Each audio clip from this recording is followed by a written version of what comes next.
My point being that I think that having it together, having it all figured out, and having it all figured out forever is truly an illusion that I would like to discuss more often. And I would also like to discuss the pressure to be in a constant state of win. Once you win once, you can never stop winning.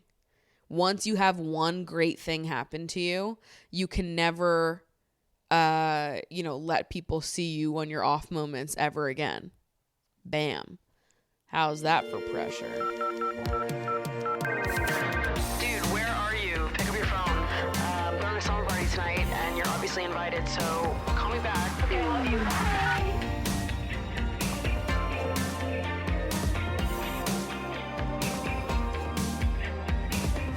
What's up, you guys, and welcome back to Emotionally Online, the weekly summer party for spilling guts and sharing secrets, hosted by yours truly, the one and only Maddie Drosbeck, co-hosted by my sweetie pie, Miss Mango the Gooey Girl. And right now, as you are listening to this episode, I am in Greece with 24 of you guys bopping around the island of Crete, probably drinking an Aperol Spritz and having some of the best food on the goddamn planet, and hanging out with one of the best tour guides imaginable. I am so excited. As I'm recording this, I'm about to leave for the Greece trip in a couple of days. We are traveling with the same tour guide that I worked with 2 years ago. His name is Malcolm, and he is just an absolute fucking star.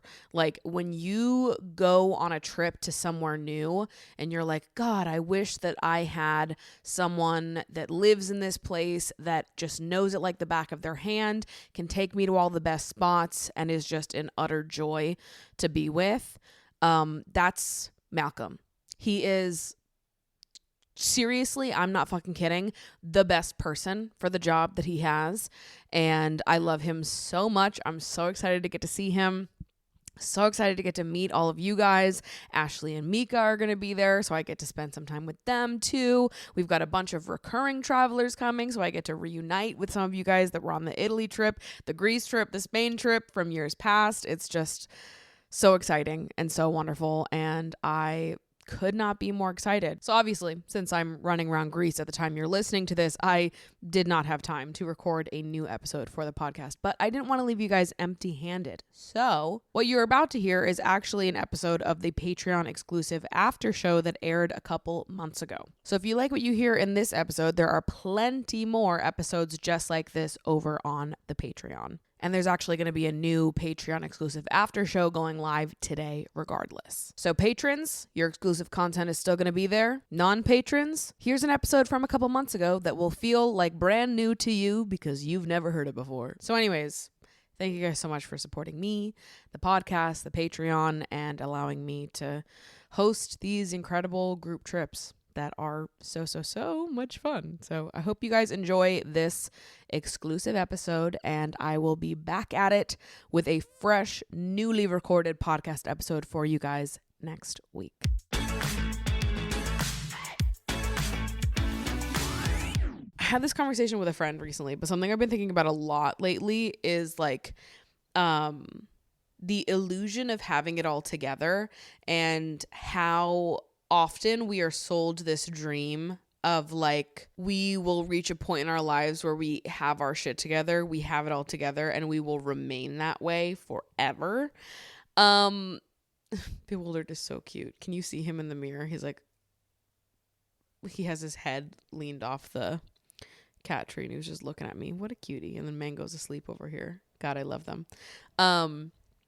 Anyways, the illusion of having it together, and like having it together once and then you will just permanently have it together, and how deeply untrue that feels. And I feel like the older that I've gotten, the more that I have like gained experience in my career, in my relationships, in my self-esteem, my hobbies, whatever it is. The more experience that I've gathered in my life, the more wins that I've had, the more good things that have happened to me, and also the more challenges that I've gone through. But I've gone through periods of life where I felt like I was like, really winning. I was really on top of it. I've been through periods in my life where I felt like I had cracked the code, that I did have my shit together. And I really felt that way, and all was good, And I'm like, I cracked it. I won. I did it. I did the thing everyone told me that I had to do at some point. I got my shit together. And then my shit fell apart. And I feel like it triggered a lot of harsher feelings about myself towards myself, because I was like, oh, I did have it together at one point. It's not like I had never had my shit together. I have had my shit together. And at some point, I lost it. And I have struggled in feeling self-critical about that fact, when really that's just a very honest and real human thing that I experienced. Nobody has their shit together once and then has it together forever. Like, life is a constant cycle of having your shit together, losing it, and finding it again. But so often I think that we're sold this image of like, okay, it's fine to not have your shit together when you're in high school, when you're in college. I'll give you the first few years post grad to like not have your shit together and figure it out. But there is this like looming underlying pressure of like, okay, once you're a couple years post grad and you have like a whole adult life for yourself established, you should really have your shit figured out. But actually, no, you shouldn't. Because what the fuck does that even mean? I think about like different eras of my life where I felt like I had my shit together, so to say. For example, in like 2020, when I was working from home at Hero Cosmetics and I was doing my YouTube videos, I had just adopted Mango. I was, saving a lot of money because I wasn't doing shit. We were in the middle of COVID and I literally did not leave the house for any fucking reason. I woke up every morning at 7 a.m. without an alarm, and I got right up out of bed. I didn't look at my phone in the mornings. I went right and I showered. I did my hair, did my makeup. I journaled. I made myself a coffee. I was doing all the things that you were supposed to do if you had your shit together, and I was doing it effortlessly at that time. Granted, at that time, I had so much more brain space to dedicate to those things because I was not leaving my house. There was no pressure to leave my house. There was no opportunity to leave my house. It was literally the only thing I could do all day was hang out in my bedroom and walk from my bedroom to the bathroom to the kitchen, back to the bedroom again. Like, there was nothing else to do but the things I was doing. So, of course, at some level, they felt like they came natural. Like, my options for a kind of morning I was going to have was relatively slim. You know what I mean? But like at that time, I really felt like I had my shit together because I was saving money. I was budgeting well. I was taking care of myself. I was surviving. I was doing what I had to do, and I felt like I had it figured out. And then, the next year was when my YouTube channel started to take off, and I quit my full-time job and got to start doing all this full-time, and I just felt like I figured it out. I cracked the code.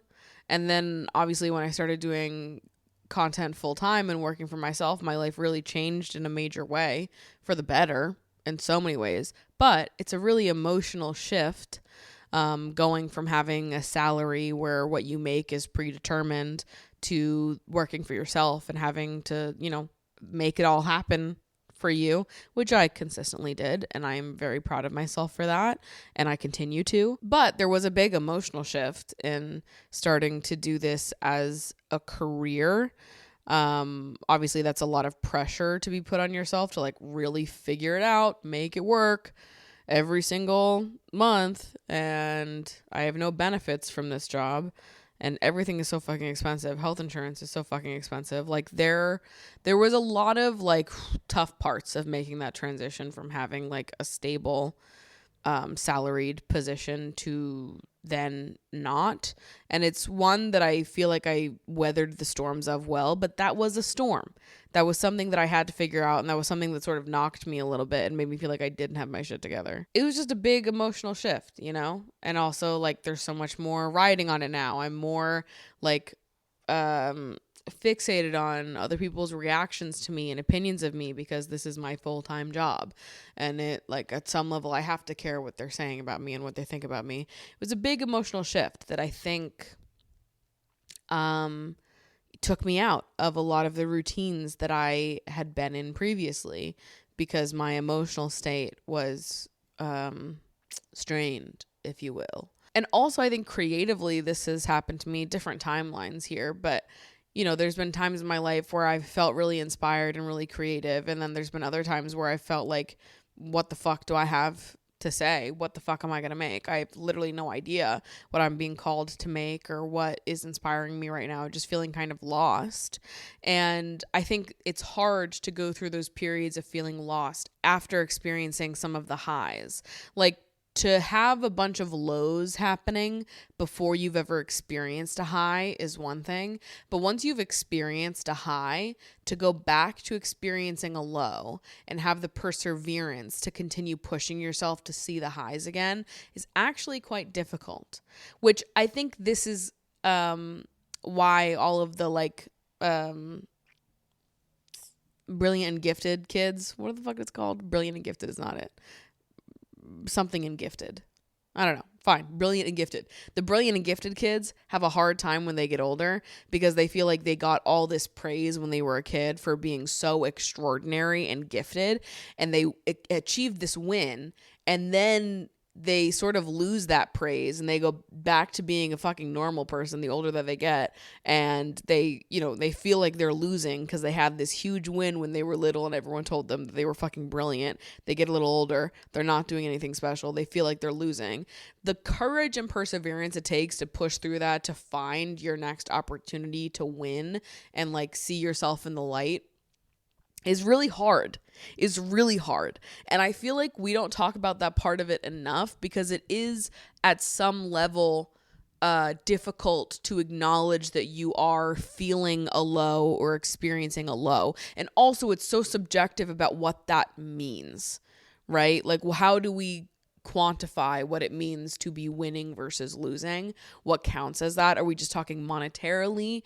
Are we talking like opportunity wise? If you're looking at social media, are we talking views? Are we talking subscribers? Like, what are we counting as a win versus a loss? I think it's different for every person. And also, I think it's something that largely only the individual can establish. I don't think that like people from the outside looking in can identify what is a win versus a loss. I think it is entirely self-determined, what is resonating with you in that way versus what isn't. But in general, I think it's really hard to experience a win, experience having it together, figuring your shit out, having some kind of stability or success in your life, losing it for whatever reason. Not even for whatever reason. It's just part of life. Life is not one straight shot upwards. It is ups and downs, highs and lows. It is completely nonlinear. To experience a high, to go back to feeling low again, and the kind of personal shame that you may carry with you in navigating through that low in search of your next high, if you even have the courage to search for your next high again. My point being that I think that having it together, having it all figured out, and having it all figured out forever is truly an illusion that I would like to discuss more often. And I would also like to discuss the pressure to be in a constant state of win. Once you win once, you can never stop winning.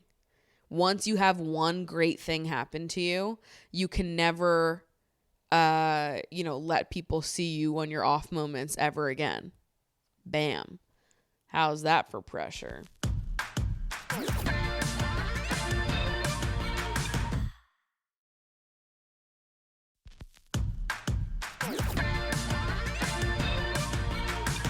But one of my friends said something to me about wanting to have their shit together like me. And I was like, whoa, Okay, hold on. Let's talk about this. You're perceiving me as being someone who has everything figured out, when in reality, I absolutely fucking don't. And I have even sat here over on my end of things being like, I'm so humiliated that I don't have things figured out. Or maybe I thought that I had things figured out at some point, but then I lost the plot somewhere along the line. But it wasn't that I lost the plot. It was just that I lived a real complex human life. And it wasn't a straight shot to the freaking top. You know what I mean? Like, I feel like there's so few opportunities for like real human discussion about these things, particularly when talking about perceived success, because people feel so much shame about saying that like it wasn't a straight shot, and like their pathway to discovering what success looks like to them was not just one and done. Or if people are willing to talk about this, they're only willing to talk about it once they have reached success at some point later on in their life.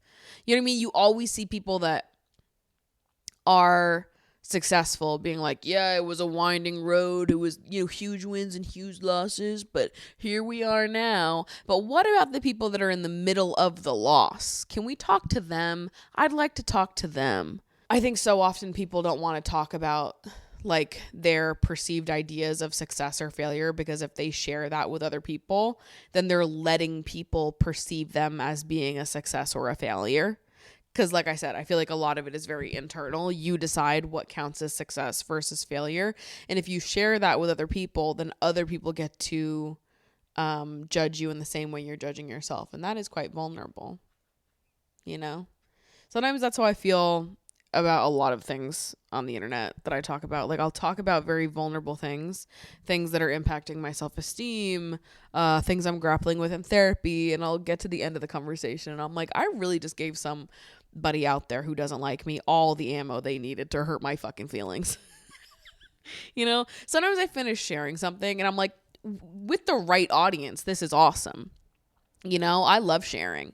I love having all these reflections and, indulging in more vulnerable and personal topics, because I think it's just helpful and cool to have these things not be like shoved to the backs of our minds because of shame. I think it's cool to be able to share in these more uncertain parts of life with people and to do it publicly and proudly. I think there's like good impact in doing that. And also, sometimes I will say things and I'll sit back and be like, okay, but if the wrong audience hears what I'm about to say, they can absolutely use that to like really get under my skin. If the right people hear it, you guys are all the right people. You're here. You guys are the patrons. You guys are the people that I trust see me as like a full person. You're interested in hearing what I have to say and sitting with it. You like my content, you resonate with it. You guys are the audience that I am talking to, that I feel comfortable talking to. And then I think about other people who listen to the content that are not in that audience of people, not in the demographic of people that I'm wanting to talk to, hearing some of the vulnerable things I'm sharing, being like, if they fucking hate me, now they have all the ingredients to ruin my day. They know every single insecurity I've ever had in my life. They know exactly what to say to me to get under my skin. And guess what? They use it to their advantage. Sometimes I will read a hate comment from someone and I'm like, you know too much about me. You wrote this hate comment. You crafted it up in a fucking scientific lab, okay? You were like, how can I most ruin this bitch's day? How can I ruin this bitch's week, okay? How can I make sure that this is the only thing this bitch talks about for the next 5 calendar days?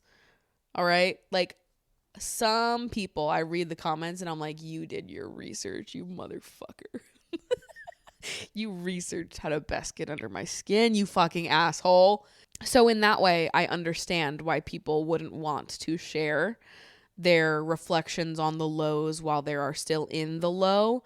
But I'm like, how do we push past these people who are just like demons who ruin all the opportunity for genuine closeness among us? Because I think these conversations are so important to have, because to only hear conversations about failure or the lows, or not even failure, but like perceived failure, to only hear about those stories from the mouths of people that are experiencing immense success, I feel like is actually not that inspiring.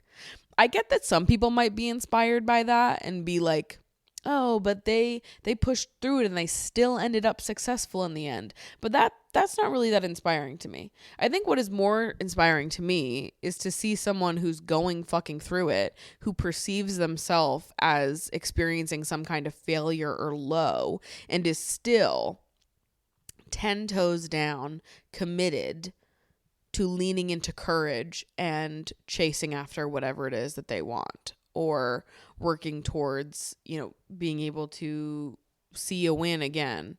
And also accepting that like your self-worth and your value, your, contribution to the world around you doesn't lie in the fact that this win existed and now it's gone and you could get it back again or not. Like, I don't know.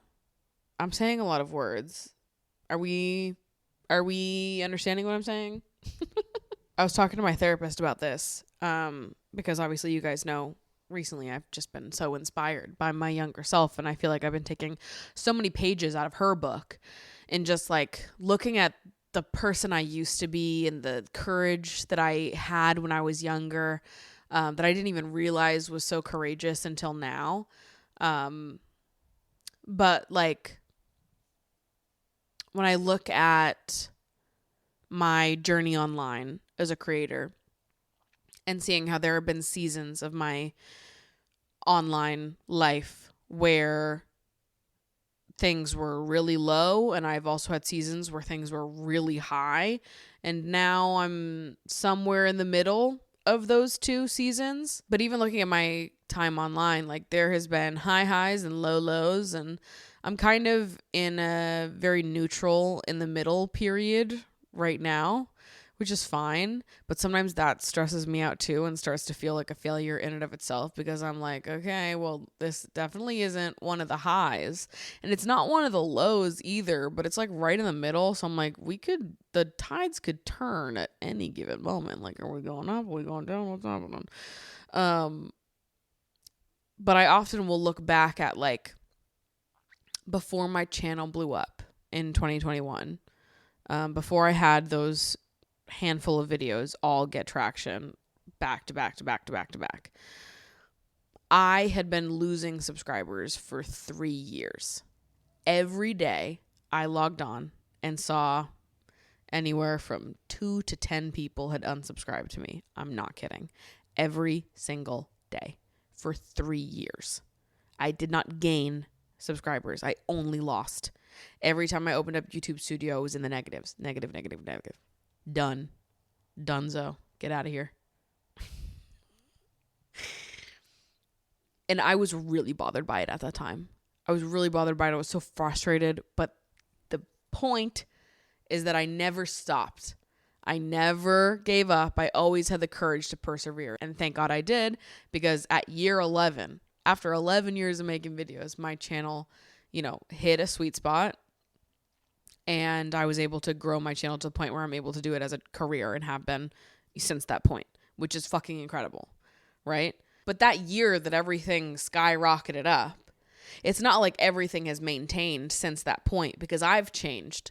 The things that I'm making have changed. Who I am has changed. So naturally the audience changes as well. And I go through sort of like an awkward phase, a rebirth period, which I do feel is the one that I'm currently in and have been in for like the last year and a half, probably, if I'm being honest. I just feel like I'm changing and things are different. And naturally I'm in this sort of shift phase in my career, which I've talked about on here before. And that has brought up feelings of like failure to me as well, because I can't deliver on this like not promise, but like people came for one thing and maybe I can't keep up with that forever, and I don't resonate with it anymore, and I have to change and do something different, and maybe they don't want to be here for that, and I have to learn how to accept that and be okay with that shift after experiencing such a high. And I go back to the version of myself that lost subscribers every day for 3 years and the courage that I had to keep going, and that is still who I am. Please. Me? Okay, you'd have to fucking shoot me to get me to give up. That's not the point. Point is that, like, I've done this before. I've been through this before, but 20 times worse. So I'll be fine this time. The only difference here is that I know what it's like on the upswing. I know what a win feels like now. I know what a win looks like now. So there's something, it's like more high stakes to think about the low periods, the failures, and even like acknowledging that to other people. Even talking about this right now, I feel kind of weird. Like saying out loud that that I've been bothered at all or had any kind of feelings about not being in a constant state of an upswing. Like, it's not reasonable, but I do feel like that is kind of the version of success that is sold to us. And then when that's not what your life looks like, when your path towards wherever you're supposed to be isn't just like a straight shot, you start to feel worse about yourself, or like, I don't know. I don't even really like using the word failure, but I don't know what else to use to describe this. Is what I'm saying making sense? Like, it just feels, I don't know, like we're expected to figure it all out, have our shit together, and stay that way permanently. And if we don't, for whatever reason, if we have it and then we lose it, if we get small wins and then maybe major losses, it like means something deeper about us as people.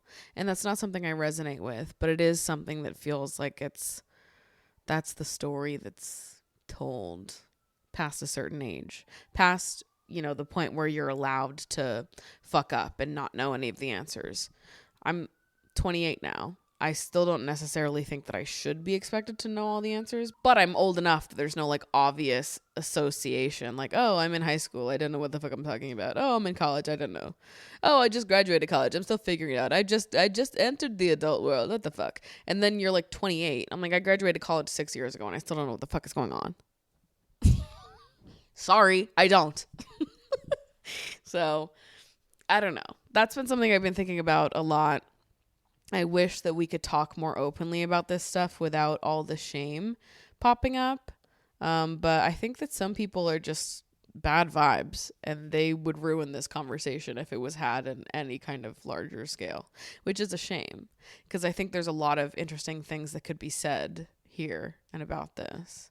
But one person with bad vibes getting into this conversation derails the whole thing and makes everyone self-conscious about themselves.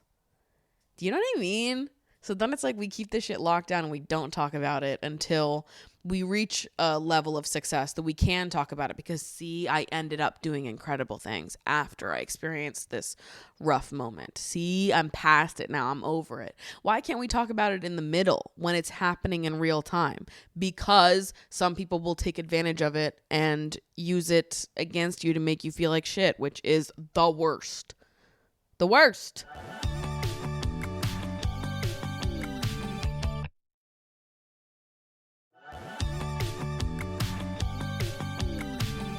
I saw a TikTok on my phone because obviously I was on TikTok this weekend since my freaking video blew up. What the heck? So I was on TikTok this weekend and I saw a video. It's just like a screenshot of a podcast, I think, and it has writing with the quotes of what was being said at this moment in the podcast from a creator called Ayandastood, Ayandastood. And what she is quoted saying was, "What if you chose to be judged? What if that was part of your becoming? I choose to be judged because I choose to honor my soul's calling in this lifetime. Every artist you admire has been judged. They insisted on being seen anyway. Embarrassment and judgment are part of your rising. Surrender to the medicine, babes. You are ready." And this felt like a very apt TikTok to show up on my feed this week because it felt like it was combining two things I've talked about recently. One very publicly and the other on the Patreon just last week. And I think the combining of these two things made me be like, hold on, wait a second. I'm thinking we're having a little brain brain meld happening here. Okay. So first part of that obviously being that I just did a video all about, your aversion to cringe is making you uninteresting. Cringe is a good thing. You have to sort of accept these parts of yourself. Stop pushing yourself in boxes and trying to be cool all the fucking time. It's not working. It's actually making you uninteresting. And to be cringe, to be so uniquely yourself, to charge towards the things that you're passionate about, to have ambition and big feelings and big goals, and to share those things and be vulnerable is like the most wonderful gift we have in this lifetime. And you should never feel embarrassed for showing up as your whole unapologetic self. Between my discussion about cringe and my discussion about being previously gifted and grappling with failure and how to talk about failure or perceived failure with other people in a way that doesn't make you want to crawl inside of yourself and literally disappear into thin air. Merging these two things together to be delivered the profound reminder that you can choose to be judged. The question of like, what if you chose to be judged? What if that was part of your becoming? That wording, when I read it, I was like, huh, okay, wait, this is kind of changing things for me. Because I think that so often I will be, I don't know, I definitely do care what people think about me. We all do. And I've said that out loud many times in my life. I'm like very aware that I care what people think about me. I'm a very sensitive person. I care about being understood. It's not that I care what people think about me in the sense of like, I need people to like me. I care what people think about me in the sense that I want to be understood. If people understand me completely and still don't like me, I'm kind of fine with that. I just want people to understand me completely. And I think I have a lot of stress about someone not understanding me or not seeing me or, choosing to be willfully daft and only hearing parts of what I say or, infusing their own perception about someone that is similar to me, someone they know that I remind them of onto me when it's like, well, that's not me at all.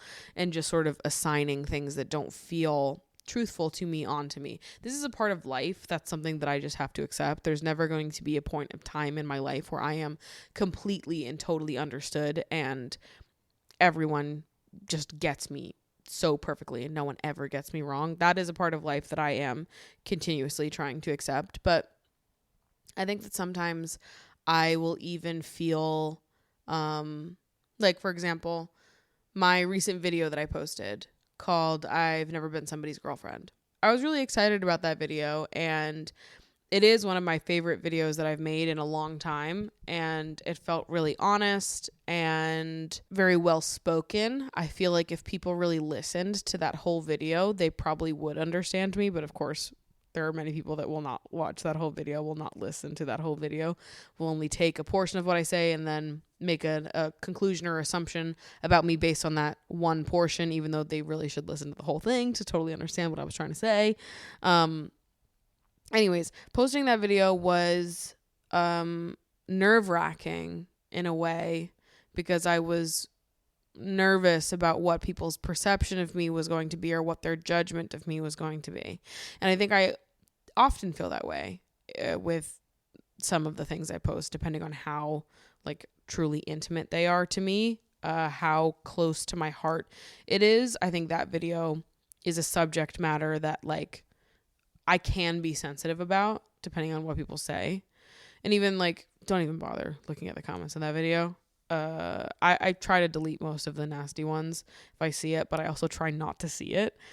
So I'm sure there's many that I have missed because I simply haven't looked at them. But, there's a bunch of people that will say nasty things about my body on videos like that. So fear not, I have seen those. And I think sometimes I get like anticipatory anxiety, understanding that stuff like that is going to come, that kind of judgment is going to come in response to me being vulnerable and sharing this part of my heart. Sometimes I feel like I'm giving people all the ammo they need to hurt my feelings. And in many ways, yeah, I completely am. But I choose to still go forward and make this kind of content and share this part of my life, to solidify this part of my life into memory on the internet, because I think that there's something beautiful in that, in sharing the more quiet, vulnerable parts of life, the parts of life that people would make you feel shame or judgment towards. To get to share in that with other people actually feels like a reclaiming of some kind. And I think that it's important to share these parts of life with people. I have felt so much comfort and solace in the moments where I have been able to share in these conversations with other people, rather than always having to, have them by myself. But there's been a lot of other moments online where I've felt similarly, where I've just had like a fear of what people were going to say, a fear of judgment, and like a real hope that enough people understood me that it would make me not pay attention to the judgment. But something I've learned about myself is that I'm always going to pay attention to the judgment. And even if it's one bad comment, don't worry, I will find a way to fixate on that one fucking bad comment. My parents were here like a couple weeks ago, and I got literally one bad comment. And I talked about it to my dad for like 2 hours while my mom was getting a hair appointment. And my dad was like, "How are you still hung up on this?" And I was like, "I know. It is a prison to be inside my head sometimes. And it is something that I'm actively working on in therapy and have been for so many years now. But sometimes I feel like my progress in learning to get better with judgment is slow moving. And I'm not always as far along in that journey to getting more comfortable with judgment as I would hope that I would be. But I think part of what makes it so difficult is because it's something that feels so far out of my control. And I feel like I am posting these things and sharing my life and sharing my creativity, which that in itself is quite vulnerable. I'm sharing these parts of myself and like bearing a part of my heart. And I can't control how people react to me. I can't control how long people watch, or if what I say resonates, if they really understand me as a person. And I can't control like their humanity at all, or how kind and generous they're going to be in their response to whatever it is that I said. People bring their own baggage to the comment section, if you will. So there was something about the idea of choosing to be judged that almost felt like an immediate relief to me, where it was like, this idea of judgment not being something that is unavoidable or uncontrollable, but rather something that we actively choose to go towards because it is a part of our becoming and our growth. That was a perspective shift that I had not considered. Judgment always felt to me like, the downside of something that has so many pros. The one con on, the long list of pros that come from being vulnerable and sharing these things with you guys and getting to do it in a creative way. Like, accepting the judgment was just the one con that I was going to have to learn to live with at some point. But to view it as something that I am choosing to do rather than something that is just forced upon me by default is kind of revolutionary. To start viewing it as like, I am choosing to be judged. I am choosing to be this vulnerable, to be so unapologetically myself. I am choosing to be judged because it is that important for me to show up as myself and honor this creative version of myself, to document this kind of honesty, to, commemorate this version of me that is reflecting on these things. The 28-year-old version of myself that can sit here and talk about singlehood and never having been a girlfriend and moving on from, my no contact crush, who I am, still processing the end of a year later. To talk about and sort of solidify all of these things into memory is a really cool thing and a really brave thing. And what if I accepted that I was choosing judgment and that it was actually important to me to choose judgment, to let other people have whatever opinions that they were going to have about me, because to do the act of creating, to do the thing, the sharing, the connecting to platform that kind of sensitivity and truth, so that not only I can free myself a little bit and feeling like, oh God, thank God, this isn't something I have to be ashamed of. This isn't something I have to keep to myself. I feel like so much of my like content in that vein is actually more about freeing myself from shame than anything else. I talk about these things because to talk about them is to like free yourself from the pressure of them, to open up that dialogue. And like, yeah, it's awesome to see it resonate with other people and to, you know, make it so that even one person out there doesn't feel ashamed for never having been someone's girlfriend.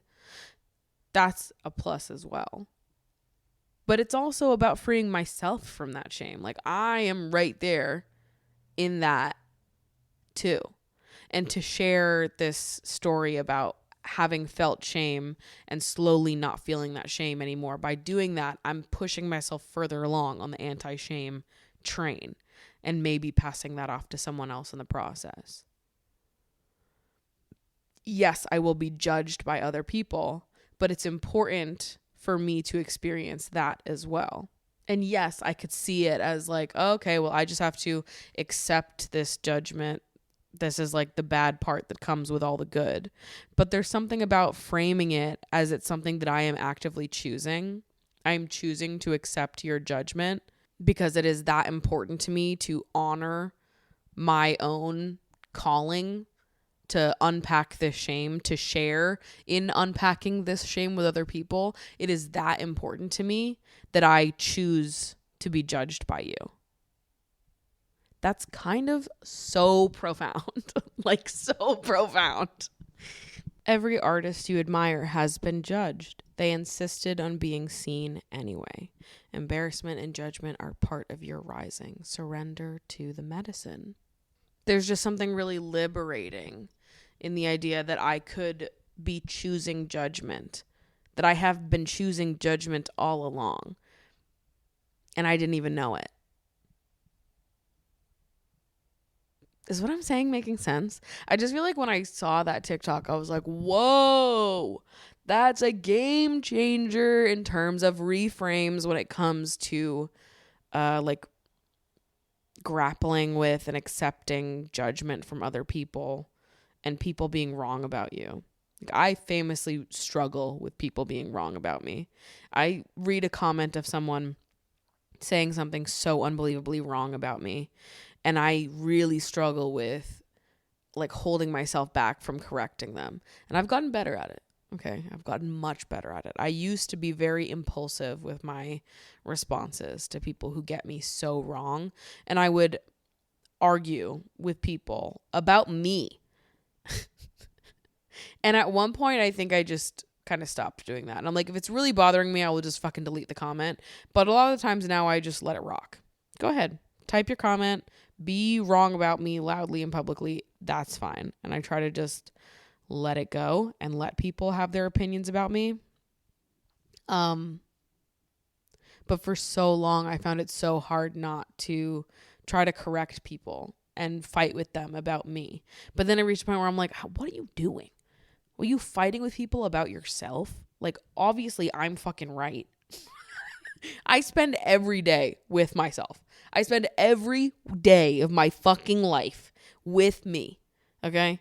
So unless you are my best friend, my mother, or my therapist, I'm not accepting any kind of like deep dive into who I am as a person. This person who has consumed maybe 5 minutes of content from me on the internet and then decided to write a nasty comment hypothesizing about all of these parts of my brain, psychoanalyzing me and getting me so wrong. Like, there is actually no point in engaging with someone like that and trying to fight with them for why they're actually wrong about me. They don't have to be right about me.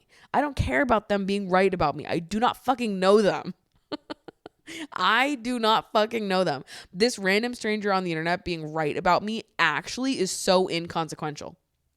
Outside of this moment where their comment has pissed me off in some way, I am never going to think about them again. I'm still, even now, I'm not really thinking about them because it's just an anonymous account. So it could be fucking anyone. A robot could be talking to me. I don't fucking know. I could be getting mad at an AI robot right now. I literally have no way of knowing that because a random anonymous account is writing something absurd to me. And I'm going to spend any amount of my time fighting back with that person, trying to make them see me when they've already made it clear that they have no intention of giving me the benefit of the doubt. Otherwise, they wouldn't be commenting something nasty on someone's post that they met through the internet for a grand total of 500 seconds, if that. That's even me being generous. Like, I don't need to earn the acceptance or the understanding of people that have chosen to go through life being that purposefully fucking daft and nasty for no reason. But when I tell you it's been a journey to get to this place, and that even sometimes I find it hard not to be like, what the fuck are you talking about? And I'll be honest, sometimes I still do. Sometimes I still do. When someone comments something unbelievable about me, sometimes I will still comment back and be like, what on God's green earth made you think this was true? Because sometimes I'm like, I just want to know. I just want to know where you got this from. Because you are so wrong. And it pisses me off.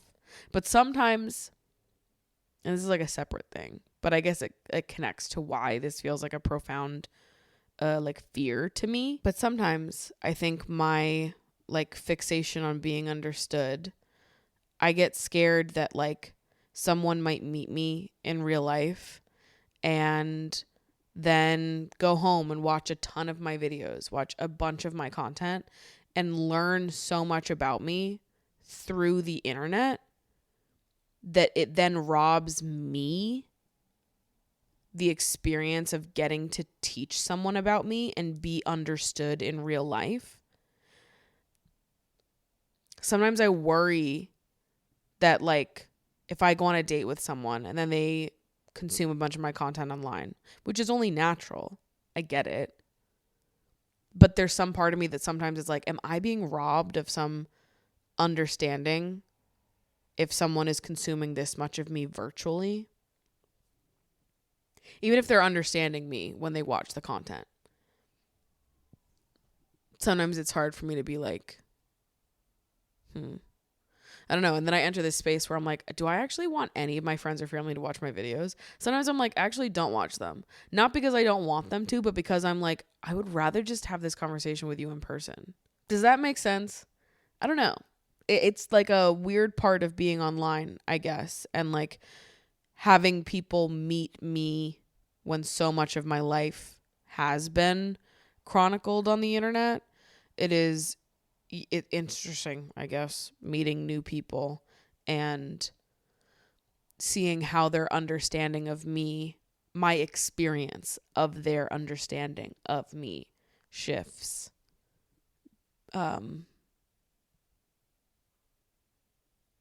Based on how much of their understanding I actually get to experience firsthand versus how much of it they are consuming when I'm not around. And I don't even really know that they know. You know? Like sometimes it was like jarring to me when I would go on dates with people and they'd be like, oh, I watched this video. Or they would reveal they watched some video of mine weeks after they watched it. And I'm like, oh my God, you knew all of that? And I'm like, that's awesome. Thank you for watching my videos. And also, I wish that you brought it up sooner. Because it's like if you watch the video and then you bring it up with me and we get to have this moment of understanding and connection, that's awesome. That like my creativity could procure a wonderful conversation. That's amazing. But people often don't bring it up. You know, they just consume it in silence. And then I'm like, was I robbed of something? Was I robbed of some connection there because they learned something about me online and now they're never going to ask me that question in real life because they already know the answer, but I don't know that they already know the answer? Anyways, now I'm just getting like deep into this rabbit hole of what ifs.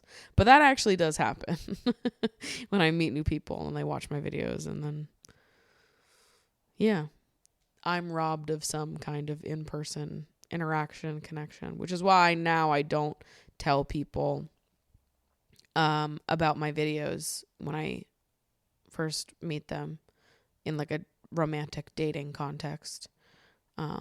Anyways, this is not me saying that I dislike when friends and family watch my videos or consume my content, more just that I worry that when new people meet me, that I may be missing out on some part of the being understood because they are experiencing some getting to know me when I'm not around. Which I don't mind, but I kind of wish that people would just bring it up. But often people don't bring it up because they're like, oh, it's so weird that I was like stalking you on the internet. I'm like, actually, it wasn't. It wasn't weird at all because I post these videos so that people will watch them. So no, it's not weird to me that you watched videos of mine. I would actually prefer you bring it up to me if you did, so that we can talk about it and I can feel understood in person rather than just someone learning something about me and being like, oh, well, I'm never going to ask her about it. I'm never going to talk to her about it because I already know the answer. When we could have a beautiful moment in real life. Anyways, those are kind of two separate thoughts, but sort of connected because it's all about my fear of being misunderstood and my deep longing towards being understood. And how judgment plays a role in, you know, my pursuit towards understanding. But this reframe of like choosing to be judged and having that be something that I am actively choosing in my pursuit of finding understanding and community and like the right people for me, whether that is in dating, in friendship, online, in terms of audience for my work, like in my pursuit of understanding, accepting that I am also in pursuit of judgment, that I am choosing it, and that is something that I am okay with because I've clearly been doing this for a long fucking time. That's kind of awesome.